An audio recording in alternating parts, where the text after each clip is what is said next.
Welcome to Inspirational Leadership. I'm your host, Kristen Harcourt, and I'm super pumped and excited for a wonderful conversation today. I'm going to be speaking with Asif Sadiq, who is the Senior Vice President at WarnerMedia for Equity and Inclusion International. He has been credited with impactful global diversity, equity, and inclusion activities and programs across organizations that have created a strong sense of belonging for all and resulted in truly diverse workplaces. Welcome to the show, Asif. Thank you. Thank you so much for having me. So Asif, as a starting point, I always like to give my guests an opportunity to share a little bit about your story and how did you get to the work that you're doing right now? Wow. So my story probably goes back, way back, about 20 odd years after I graduated from university or college. Actually did a degree in management and human resource management, wanting to become a consultant at the time. Unfortunately, due to numerous challenges, barriers, it wasn't one of the posher universities that I went to. I couldn't get any sort of graduate jobs. So I ended up joining the police service because the police were recruiting. I had also found during my time in policing, in university, we used to get stopped by the police quite often. There's a lot of stereotypes that existed around, people like me, what we'd be doing if we were standing outside the university building and so on.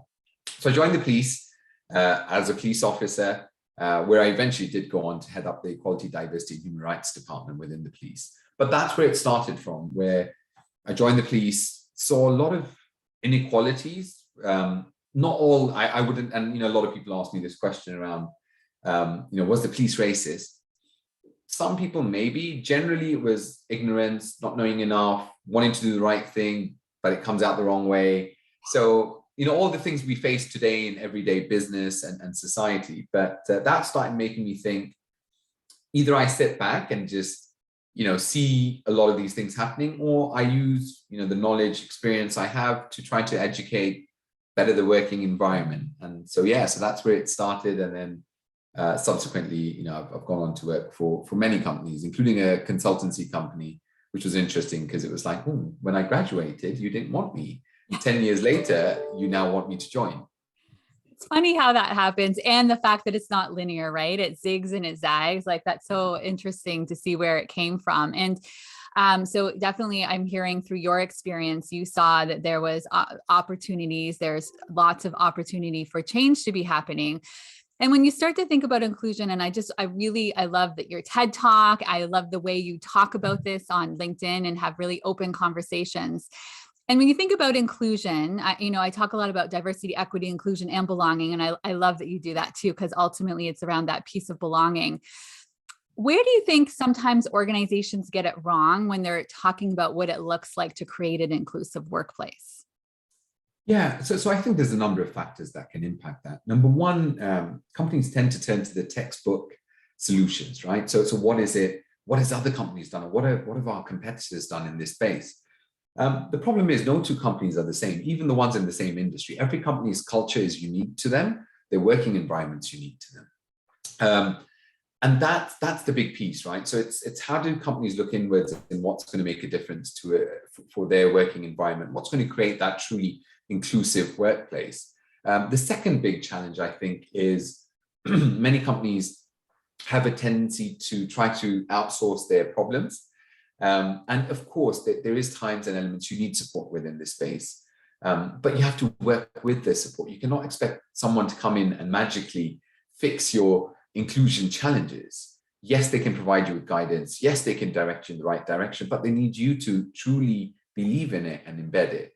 And the final challenge, I think, is probably where the conversations around diversity, equity, inclusion, belonging end up being about certain people or certain groups. And what we forget is that every single person brings something different to the table. Every single person has elements of diversity, intersectionality, all those, different things that we talk about.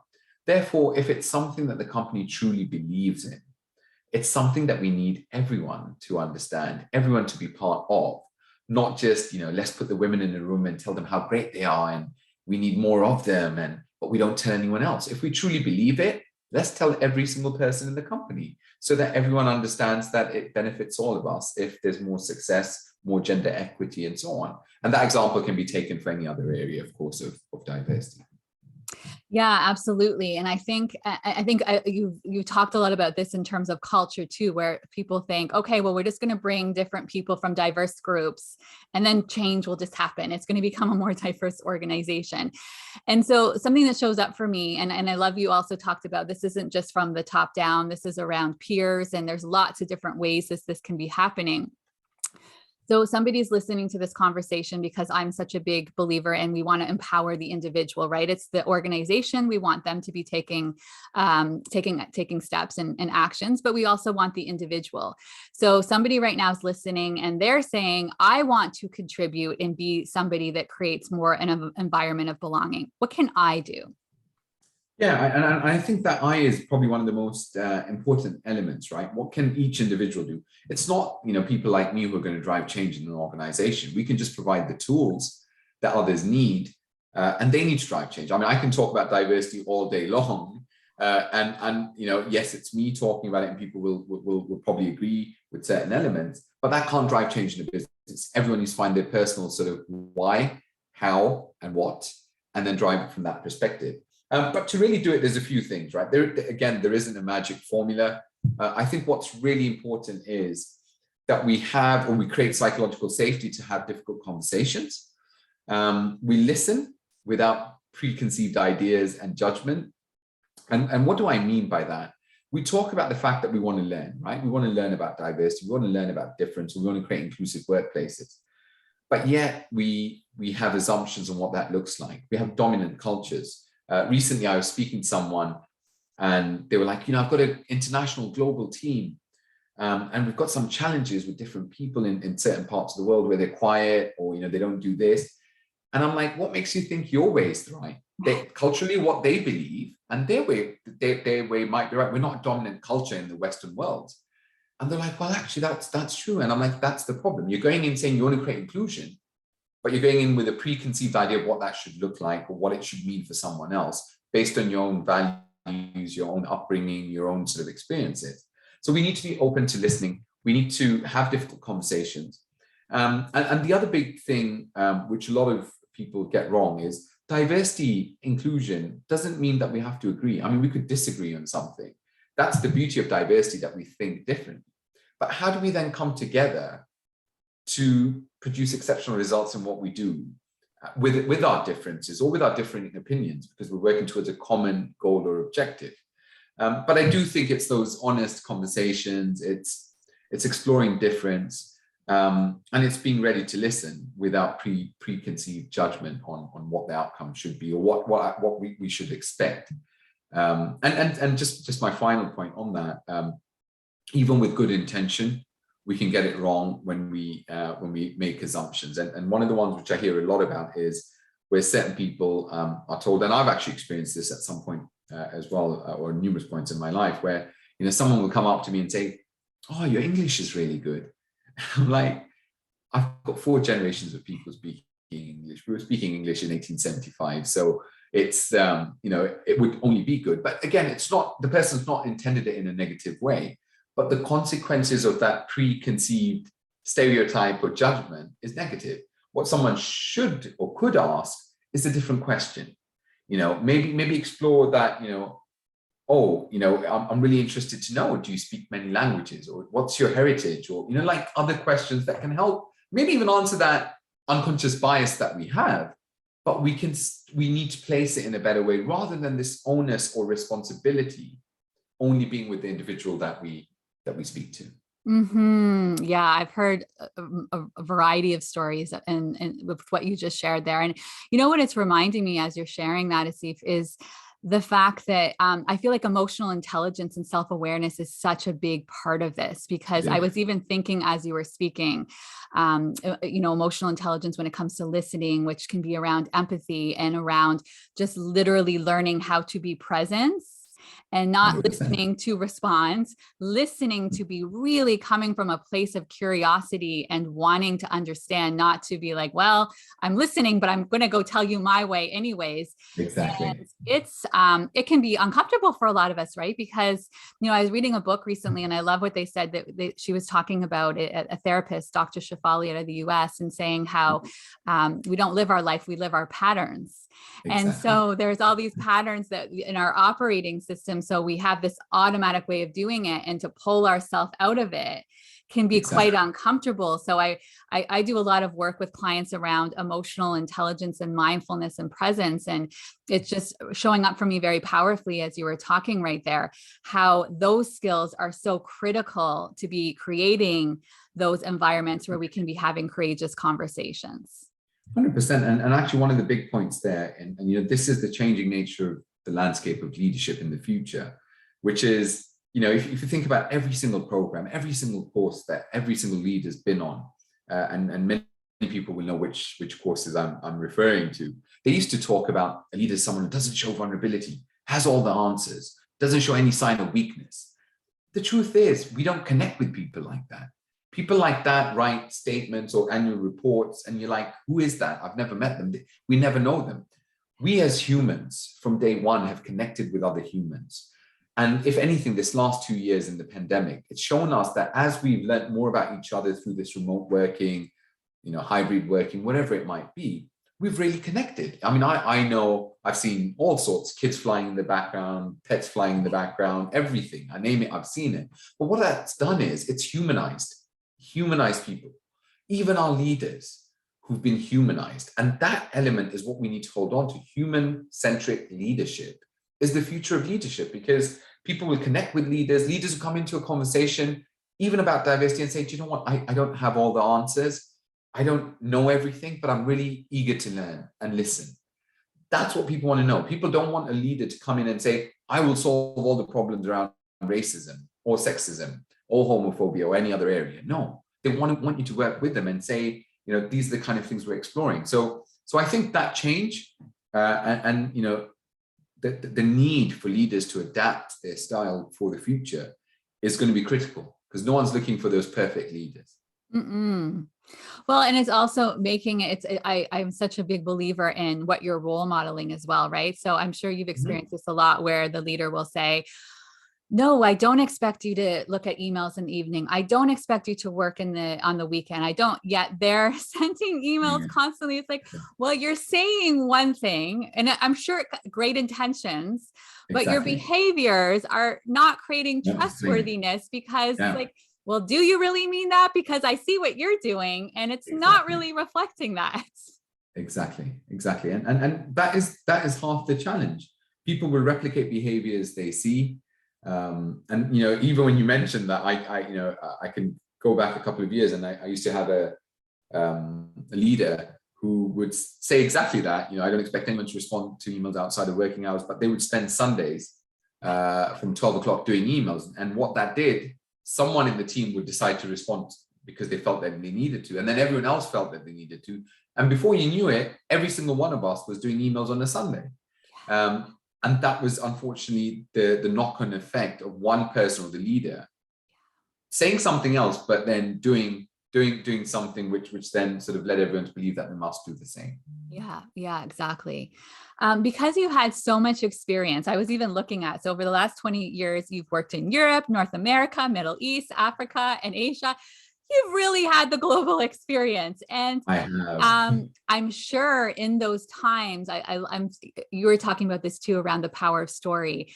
And I'm sure you've experienced so many stories of transformation, right? Where you see the leaders who believe they are almost operating like robots, and then they start to be the more human-centric, and the amazing ripple effects that has.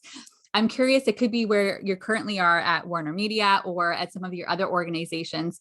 What are some of those stories that show up for you around that, creating that environment of diversity, equity, and inclusion and belonging that was coming from leaders embodying those characteristics that you were just talking about, right? Where they started to be open and seeing things differently. I'd love to hear some of those stories of transformation. Definitely. And maybe actually, I can give you a very sort of personal story to this as well. So, when I joined WarnerMedia, I still remember the first leadership meeting that I attended with other sort of SVPs globally. And I did what I would usually do with any meeting like that in any other company that I worked for, which is think about, so what are the kind of things I'm going to say? How am I going to introduce myself?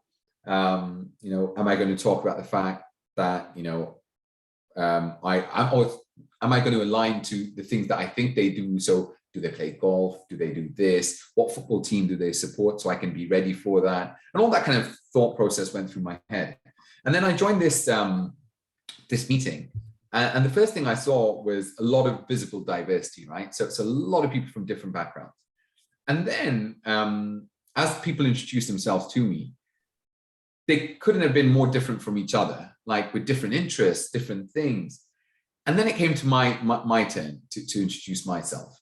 And then I thought, actually, let me be me for once. And let me just say who I am, rather than try to fit in or try to say the things which I think they want to hear. Number one, it was very liberating for me because really and truly, it's very hard trying to be someone you're not. Secondly, it was really nice to be able or feel comfortable enough to give a different perspective and not feel like you're going to be judged, challenged, or perceived in a negative way. And that environment was only created by the fact that everyone else was ready to do the same thing. So I mentioned to them that I'm neurodiverse, which I would not in a million years have mentioned in any other company previously, because, it could be seen as a sign of weakness. Similarly, things like, kids or, having kids and things like that, where sometimes I know many years ago, I've worked in companies where, it can be perceived as, oh, they're not going to be that dedicated. They're not going to be able to do this. So it was just liberating. But what it made me realize is when one person opens up, so when I had the first person on that meeting introducing themselves authentically, it caused that ripple effect where everyone else felt that they could do that. So that's my biggest learning, and that's where I've seen the biggest impact, when people are ready to do that. And also the acknowledgement that, certain things continue on. And I say this even to I've just had a number of new staff members join my team this week. And I was telling one of them that if you feel imposter syndrome, it's normal. All of us do. If at times you'll feel like, oh my God, I don't belong here, or because I don't fit in, I'm like, all of us do.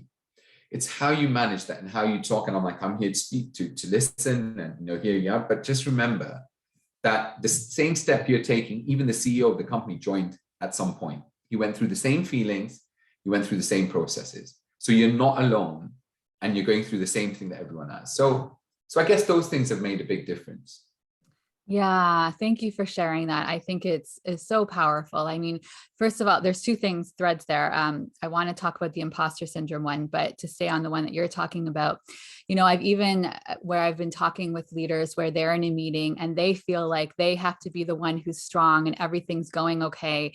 And those moments, and I'm not saying every meeting, I get it. If every meeting you say, oh my God, I can't handle things, I don't want, well, then people are going to start to be like, ooh, a little bit scared of what's going on here. But those moments where it's just an authentic, having a tough time, maybe there was loss or whatever it may be, and sharing in that meeting. And I can think of a client that happened, and she shared that, I'm curious about how everyone's doing, because I want to let you know how I'm doing today, and teared up a little bit in that meeting. And others shared as well. And the sense of connection that showed up in that meeting, I'm even getting goosebumps right now as I talk about it, not even being in the meeting. To me, that's what it's all about, right? And we know what this looks like. It's not, because I hear some leaders who start to resist when we talk about that, the vulnerability piece, that, okay, so now I have to always do that. No, you're going to be discerning. It's not in every single meeting, but it's those times and those moments where you showing up openly like that lets everybody else know that you're human just like them, that you suffer and you have setbacks and you have difficult days. It just creates this amazing connection with everybody else in that room. 100%. And in fact, that just reminded me of, we had one of our leaders recently on one of our calls to our, it was for National Inclusion Week, and there was a number of staff on the call, and she she opened up and said, the pressure a couple of months got to her and she just broke down and cried. And for a leader to do that, initially everyone was like, wow, okay. But the positive comments and staff saying that, she's just made us feel like it's okay. And the impact of that. And it was amazing. And I think that's the kind of positive impact things like that can have. And she's a very strong leader. She's very good at what she does. No one saw in any weak light. No one thought she's not that good. In fact, if anything, it improved her rating, a lot, because people are like, wow, okay, this leader's amazing. So 100% agree with you. Yeah, it's the human element, right? And I think sometimes we've been conditioned to believe the kind of old paradigm, old school way of leadership, that if we're somehow soft, that people will see us as being weak. And that's the story around the vulnerability. And it's counterintuitive, but it's exactly the opposites of that story. Exactly. And then the other thing with what you were saying with the imposter syndrome, I talk a lot about that with leaders as well, in that you can almost even see it at times that if that's showing up for you, there's a part of you that's telling you that you're hitting your edges and getting outside of your comfort zone, right? Because there's a part of you that's like, ooh, this feels scary. I don't know. What are people thinking? I don't know. Okay, well, that's because you haven't been here before and you're doing something new. You're doing something different. And I love what you said there, because I think there's almost a belief that I'm experiencing this, but nobody else over there. I'm here to tell you that every single leader that you've ever been exposed to at some point in their life, many times, have had those same questions and experiences show up for them. Exactly. Yeah. You were talking about this in one of your posts, and I wanted to talk about this on the podcast today, which is around how women are experiencing this pandemic, because I think a lot of times working moms, sometimes they're in partnerships, sometimes they're not, single parents and all of that kind of stuff, it's impacting them a little bit differently. And I think it's a conversation that we need to have, because I think there needs to be resources and support around this. So I'm curious around your thoughts around what can we be doing to make sure that we are supporting women, and it feels like in some ways some steps back have been taken during this pandemic. What shows up for you around that? Definitely. And I think it's a really important fact. I mean, statistically, research is showing, for example, I think it was one of the big consultancies who published a report a couple of months back that showed 1 in 6 women are reconsidering their careers. There's also more of a negative impact where when you take in some of the intersectionality, whereas single parents, people with disabilities, and within from a gender perspective. So I think it's a really important area. I think what's critical though is when we look at solutions and support, we can't go with this one size fits all sort of approach, which is unfortunately what a lot of organizations do when it comes to support and solutions. We need to really get to this point of, if, for example, if we're talking about return to work, how do we ensure that we support women, but also taking into consideration their individual circumstances and needs? And this is the equity piece, right? So equity it's not about equality. Not everyone's the same. We can't say we're going to do this for all women and it will work perfectly and there'll be no issues. Equity means that we need to really double down on where are the unique circumstances, challenges, how do we support them?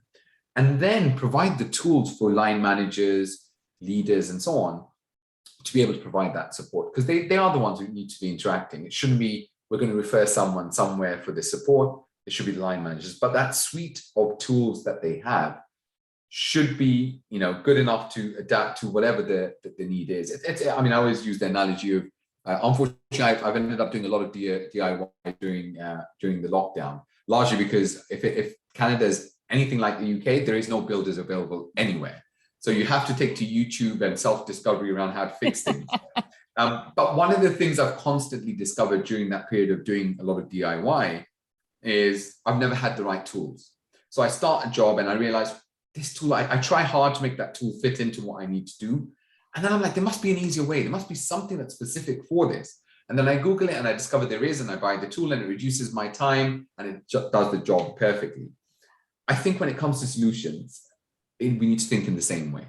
We need to provide a suite of options, tools that line managers can use for when they're supporting women within their team who are returning to work, who might face certain challenges. And then that will hopefully help create a smooth transition back into work, or to support them during the hybrid working, whatever it might be. But it has to be beyond that one solution for everyone. We have to provide numerous options. Yeah. I think it's so important in so many ways what you're saying there, not for even just that specific situation. The hybrid is a great example. Something that works is such a good fit for one person is exactly the opposite of what somebody else wants or needs. And it's the same way around what motivates us and understanding each individual in terms of adapting leadership style. One person wants lots of autonomy, somebody else prefers more guidance, right? So I think we have to be recognizing, just as leaders are adapting to support different team members, organizations have to be also adapting to support different team members in a way that works for them. This also was making me think about, we're talking a lot about the Great Resignation. I'm specifically calling it the Great Awakening instead of the Great Resignation, because I think it is a great awakening for individuals where it's been a reset and they're asking themselves some very poignant questions around what they want and what matters. And perhaps we're recognizing they were sometimes making sacrifices that they don't want to make anymore. And I think it's making the organizations having to take a step back and really ask themselves, what are they doing here and what are they creating, and taking some ownership and responsibility.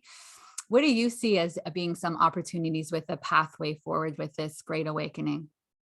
Yeah, I mean, I think that there's some real opportunities for organizations to press the reset button. We cannot just continue on the path that we had always taken or what we had always done. This is actually that opportunity where reset, let's start again, let's look at what we need, let's look at what the future of work is going to be like. What do we really need for that? And what does that mean? For example, we need someone full-time, 5 days a week, working 9 to 5. What do we need? Someone who works part-time? Do we need someone who's a contractor, hybrid, gig economy? Like all these different elements come in. But we need to start thinking about things in that way, because future talent, future staff, they don't want the same things, someone like me wanted 20 years ago. And we have to acknowledge that. We have to understand that. We cannot try to build people into what we've always done. We need to see it from their perspective. And this really came to light for me a couple of years back. I was recruiting someone when I worked at one of my previous organizations. And it was initially going to be a contract, 12 months. And, I went and did some work in the background, spoke to numerous teams and managed to change the 12-month contract into full-time employment. So I went back to this individual to say, hey, we're going to offer you the job, and it's also a permanent job now. And they turned around and said to me, that's great, I don't want a permanent job. And I was like, okay. I'm like, so what, you're going to leave in 12 months? They're like, no, but I just don't want to feel that burden of being tied down. I want a contract, and I'm very happy with the contract. And it made me think that what good looks like in my head, or what I would think someone would really want, is not the same. Now, I would probably 20 years ago never have worked a contract job. I would have wanted a full-time employment because that's what I needed. So that changing nature of the future workforce is really important. The second piece is the pandemic has made us realize a lot of things. And I think, when you talk about the Great Resignation and changing nature of the workplace, a lot, even myself, I've acknowledged that there's more to life than just work.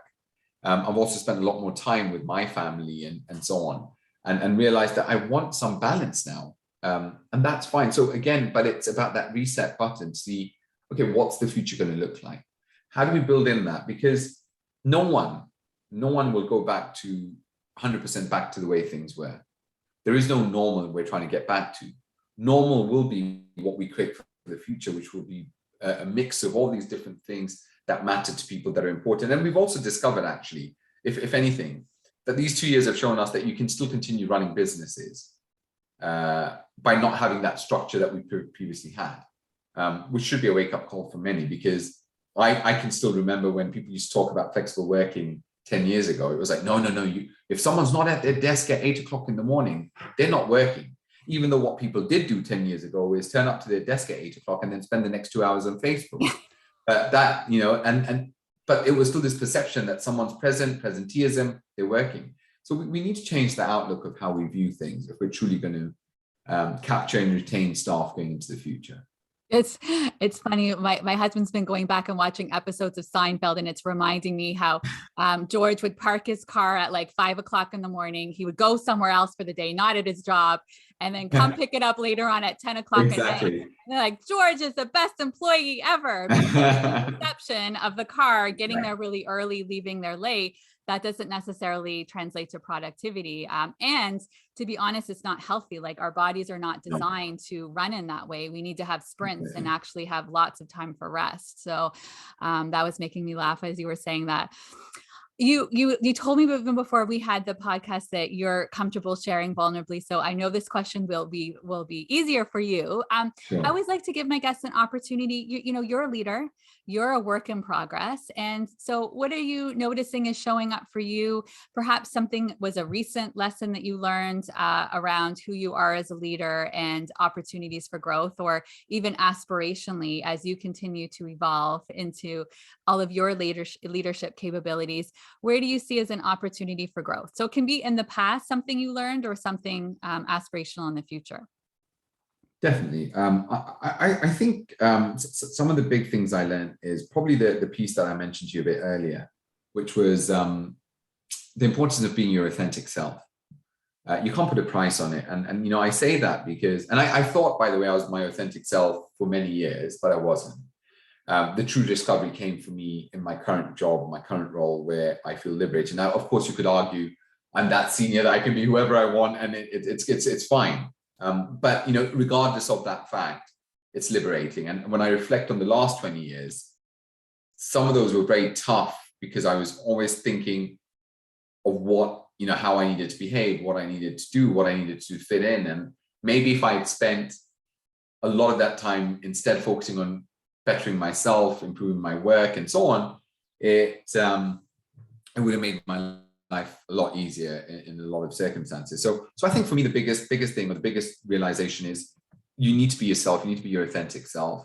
And that means that you don't give up on who you are. And I do that, or with my staff, I treat them like my friends. We talk about everything.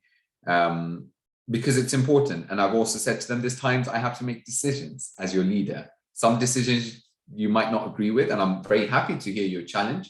And I might still make the same decision. That's where leadership comes in. And I have to, as a leader, judge a lot of other things and make a decision. However, I will never just make the decision and not listen to you. I will listen to you. And that's going to be my big thing. And even as I think of the future, it is that I'm not going to change that. That's my personality. I like speaking to people. I like to know more about them. I like to tell them more about me. So I guess that's the biggest thing I can say, and I've learned, is just doing that, because it's too hard trying to adapt to be, as I said, someone else, but also trying to adapt to the textbook version of what a leader should do, what a leader shouldn't do. And of course, I know there's many eminent people who've written books, and universities and colleges who've done huge amounts of research. A lot of that's based on averages, or on what the average person in this position would do. Remember, there's always outliers, and outliers are not negative. They're people and personalities in themselves, even in statistical figures. So that's my view. I'd rather be myself. The leadership style is very unique to each individual.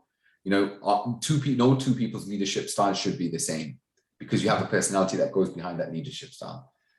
Everything else people know, and the decisions and all things like that, people know that a leader will have to make. But being authentic is, for me, number one. And when I started doing that, it's just made me a better person. Beautiful, beautiful. And as I hear you saying that, it feels like it's really, anyone who's listening and hearing that, really comes down to self-trust and confidence that you can be who you are and show up as you are and have your style, and not have to emulate what somebody else's looks like. And to me, what that happens underneath that is not having to look for outside validation and people pleasing, having to be a certain way in order. And that requires some empowerment and self-talk, that you're really paying attention to what you're saying to yourself, and honoring that, and being kind and self-compassionate and graceful with yourself, when sometimes you might do that and somebody, for whatever reason, doesn't like that. And that's their work, not yours. Exactly. Yeah. Exactly. Yeah. Amazing. Thank you for sharing that. And No as we problem. finish off the podcast, I always like to give my guests an opportunity to leave whatever's showing up for you as a final thought. Yeah, I mean, I guess for me, the final thought would be just for the listeners to just think about the future, and that reset button. I said, I think not only as organizations, companies, we need to press that reset button, but as individuals, it's our opportunity to sit there, reset, and discover the new you, or the true you, and take that and make that your own into the future. Because if anything, this pandemic has shown us life can be very short, and life can change overnight, as it did with the pandemic. I personally have vowed that I will always make sure that I am me and my best me, and I press that reset button and do what's right, and do the right things, because that no one knows the future, but you might as well enjoy every day while you're waiting for that future. So such really, really wise words. Thank you. Thank you, Asif, so much for being here today. No problem at all. Thank you. And where can people learn more about you or connect with you? Where's the best place? I would say LinkedIn. I do post a lot of stuff on LinkedIn. So yeah, please do connect. And yeah, always happy to have any conversations and share your views and differing opinions. That's the beauty. I'm learning every single day. Every day is a learning opportunity. So yeah, hopefully you can learn from me and I can learn from you. Absolutely. I encourage you to follow on LinkedIn, because there's so many good dialogues happening there. And I agree. It's you're open to hearing conversations, and that's where the beautiful synergy happens, where there's these really conscious conversations where people are listening to one another and learning. Thank you again so much for being here. And for everybody, wherever you are in the world, good morning, good afternoon, good evening, sending tons of love.